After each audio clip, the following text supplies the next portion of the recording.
Welcome to RJR cooking channel. ఈరోజు నేను మిరియాల రసం తయారు చేయబోతున్నానండి. ముందుగా కావలసిన వస్తువులు: చింతపండు, ఆనియన్, కరివేపాకు, టమాటో, జీలకర్ర, మిరియాలు, వెల్లుల్లి, కారం, పసుపు. ముందుగా ఓ మిక్సీ గిన్నె తీసుకొని అందులో కారం పొడి వేసి, వెల్లుల్లి, జీలకర్ర, కొద్దిగా మిరియాలు, కరివేపాకు వేసి కొంచెం కచ్చాపచ్చాగా గ్రైండ్ చేయాలి. తర్వాత ఒక గిన్నె పెట్టి స్టవ్ మీద అందులో ఆయిల్ వేసి జీలకర్ర,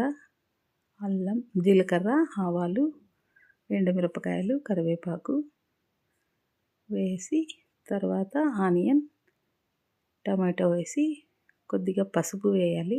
బాగా వేగాలి. వేగిన తర్వాత చింతపండు నీళ్ళు పోయాలి. తర్వాత గ్లాస్ వాటర్ వేయాలండి. తర్వాత కరివేపాకు, బెల్లం వేసి, కొన్ని వెల్లుల్లి, కొద్దిగా జీలకర్ర వేయాలి. రాళ్ళ ఉప్పు వేసి మూత పెట్టేయాలి.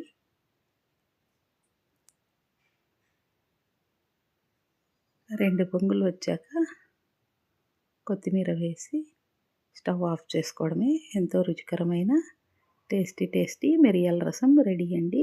Please subscribe.